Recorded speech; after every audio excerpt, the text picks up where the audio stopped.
So നമ്മളിന്ന് കളിക്കാൻ പോണത് ചെസ്സ്. എൻ്റെ ബുദ്ധി പരീക്ഷണമാണ് ഗെയ്സ്. സോ ഞാൻ ഒരു വട്ടം കളിച്ച് സിമ്പിളായത്. ബിഗിനർ ലെവല് വലിയ പാടൊന്നും ഇല്ല. അതാണ് ഞാൻ ആദ്യം തൊട്ട് ഒന്നുകൂടെ നിങ്ങളെ കാണിക്കാൻ വേണ്ടി കളിക്കാം. ഓക്കെ, അപ്പോൾ ഫസ്റ്റ് ഞാനാണ് വെയിറ്റ് ഓൾവേസ്. ഇവന്മാരെ ഇങ്ങനെ വെക്കണം. എനിക്ക് ചെസ് ഇത്തിരിയൊക്കെ അറിയാം എനിക്ക്. അപ്പോഴത്തേക്ക് നമുക്ക് കളിക്കാം. ഇങ്ങനെ വെക്കണം. മണ്ടന്മാരാണ്, പ്രശ്നമില്ല, കാരണം ബിഗിനറല്ലേ. അവന്മാർ മൂവ് നടത്തട്ടെ. വീണ്ടും ഞാൻ കൊന്നു, 2 എണ്ണത്തെ ഞാൻ കൊന്നു. ഓക്കെ, സംഭവം ബിഗിനർ ആയതുകൊണ്ട് വലിയ പ്രശ്നമൊന്നുമില്ല. എന്നെ കൊല്ലുമോ അവന്മാർ? കൊല്ലാൻ വല്ല മണ്ടന്മാരല്ലേ. വേഗം മൂവ് നടത്ത്, ഈ കൊന്നിട്ട് ഓടാനുള്ളേ. വേഗം വിട് വേഗം വിടും അവന്മാർ എനിക്ക് കൊന്നിട്ട്. ഷിറ്റ്, വേഗം വിട് മക്കളെ, എനിക്ക് കൊന്നിട്ടാണെങ്കിൽ വീഡിയോ എടുത്താളേ.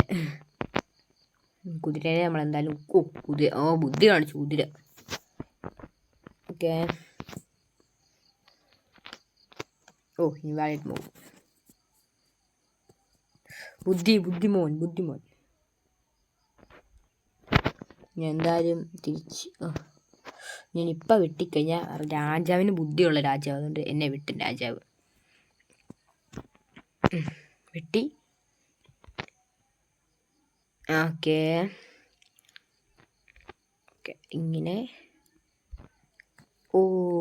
അയ്യോ, അങ്ങനെ വരുന്നത് ഇൻവാലിഡ് മൂവ്. ഞാൻ വെട്ടി. എനിക്കിങ്ങനെ വെട്ടാം. സത്യം പറഞ്ഞാൽ മണ്ടന്മാരെന്ന് പറഞ്ഞാൽ ഇതിലും വലിയ മണ്ടന്മാരിനി ഇല്ല. ഒരു മിനിറ്റ്, എനിക്ക് ഷിറ്റ്. ഈ ചെക്ക്മേറ്റ് അടിക്കാൻ പറ്റുമോ ഞാൻ നോക്കട്ടെ. ഞാൻ ചെക്ക്മേറ്റ് അടിച്ചിട്ടില്ല അധികം. ഷിറ്റിനെ വെട്ടി.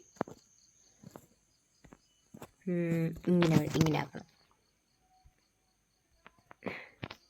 ഇപ്പോൾ വെട്ടി. എനിക്കിങ്ങനെ ശ്രദ്ധിച്ചാൽ മതി. ഷിറ്റ്. ഞാനേ മറ്റേ ഇവിടെ കൊണ്ടുപോകാൻ പോകുന്നത്. ഓക്കെ, എനിക്ക് ക്യൂവിന് മതി.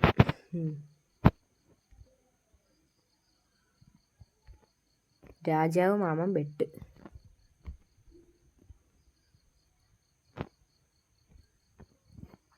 ഇങ്ങോട്ട് നീക്കിയാലും താമ്പിടും.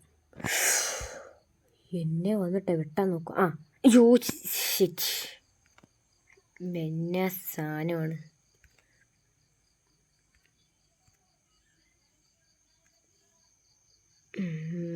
ഇങ്ങനെ ചെയ്യാം. അപ്പം അങ്ങനെ പിന്നെ അങ്ങേർക്കുള്ള വഴിയില്ല. ഇനി അവിടെ ഞാൻ എന്തെങ്കിലും കൊണ്ടുവെക്കണമല്ലേ. പിന്നെ അങ്ങനെ എന്നെ വെട്ടാണ്ടിരുന്നാൽ മതിയായിരുന്നു. മണ്ടനില്ല, അപ്പം പിന്നെ വെട്ടാൻ സാധ്യതയില്ല. റൂക്ക്. ചെക്ക്മേറ്റ്. നമ്മുടെ വീഡിയോ ഇത്രേ ഉള്ളൂ. സംഭവം ചെക്ക്മേറ്റ് സൈഡിൽ കൊണ്ട് വെച്ച് അടിക്കുന്ന ചെക്ക്മേറ്റ് അടിച്ച് അങ്ങനെ കളഞ്ഞ ഈസി ലെവലായിരുന്നു സംഭവം. അതുകൊണ്ട് വലിയ പ്രശ്നമൊന്നുമില്ല. സോ നമ്മുടെ വീഡിയോ ഇത്രേ ഉള്ളൂ. അപ്പോൾ എല്ലാവർക്കും ബൈ.